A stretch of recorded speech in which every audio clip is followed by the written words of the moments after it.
સૌરાષ્ટ્રની ધરતી ઉપર અનેક પ્રાચીનો મંદિર આવેલા છે, જેમાંથી આજે રાજકોટ જિલ્લાનું જેતપુર સિટીથી આશરે 5 કિલોમીટર અંતરે આવેલું ભીડભંજન મહાદેવનો આજે ઇતિહાસ જણાવવાના છીએ। ત્યારે આજે આપણે અહીંના દર્શનનો લાવો અપાવવા માટે અમારી PM સાથી ન્યૂઝ દ્વારાની ટીમ દ્વારા અમે અહીંયા આવેલા છીએ। તો ચાલો આપણે આ દર્શનનો લાભ લઈએ અને ઐતિહાસિક મંદિરનો પણ આ એની જે છે ઇતિહાસ તે પણ જાણીએ અને આ મંદિરની મુલાકાત પણ લઈએ। બોલો ભીડભંજન મહાદેવ કી જય। જેતપુરથી 7 કિલોમીટર દૂર આવેલું પ્રકૃતિના સૌંદર્યની અંદર, પ્રકૃતિના ખોળાની અંદર આવેલું અને નદીના કિનારા ઉપર એવું પ્રાચીન, અતિ પ્રાચીન મંદિર એ કહી શકાય તો રાજકોટ જિલ્લાના જેતપુરથી 7 કિલોમીટર આવેલું ભીડભંજન મહાદેવની જગ્યા, અતિ પવિત્ર જગ્યા, ખૂબ જ પૌરાણિક જગ્યા।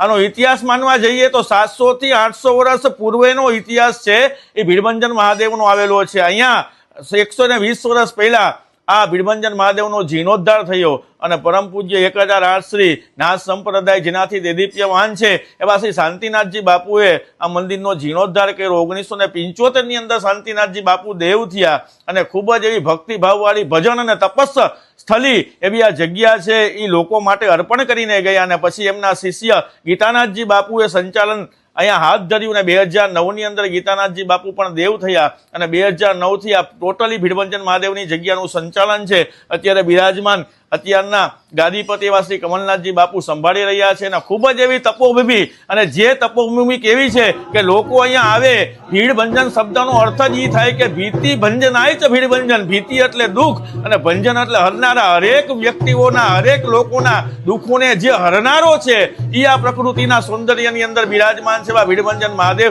અને ખૂબ જ સારો એવો શ્રૃંગાર છે ભીડભંજન દાદાને રોજ ડેઇલીના માટે। શ્રાવણ મહિનો છે એટલા માટે નહીં, પણ 365 દિવસ તમે આવશો તો પુષ્પોથી ઢકાઈ ગયેલા એવા ભીડભંજન દાદા છે તે દેદીપ્યમાન રહેતા હશે। ભીડભંજન દાદાની પાછળ આપણે દર્શન કરવા જઈએ તો કાળ ભૈરવ દાદાનું મંદિર છે અને એ કાળ ભૈરવ દાદા સ્વયંભૂ છે, પોતે ચેતન છે। શાંતિનાથજી બાપુએ કાળ ભૈરવ દાદાને ઉત્પન્ન કરેલા છે અને એ ચેતન છે। હરેક વ્યક્તિઓ એની માનતા લઈને આવે છે અને એ માનતા છે એ ભાવથી, પ્રેમથી અહીંયા પરિપૂર્ણ કરે છે। અને શ્રાવણ મહિનાની અંદર તો જ્યારે જે તે સમયની અંદર ક્યાંય મેળા થતા નહીં ગામની અંદર, ત્યારે 7મ 8મના મેળા કરવા આજુબાજુના ગ્રામજનો ક્યાં જતા તો કે ભીડભંજન મહાદેવ જઈએ, અહીંયા 7મ 8મનો મેળો કરીએ, મેળો કરી ભગવાનનું ભજન કરીએ, ભજન કરી અને પછી ભોજન અને ભોજન બેનો જ્યારે સત્સંગ સમન્વય જે પૂરું થતી હોય એવી કોઈ જગ્યા હોય તો આપણી આ ભીડભંજન મહાદેવની જગ્યા છે। બોલો શ્રી ભીડભંજન મહાદેવ કી જય। અતિ શ્રાવણ મહિનો, અને શ્રાવણ મહિનો તો ભગવાન ભોળાનાથને ખૂબ પ્રિય।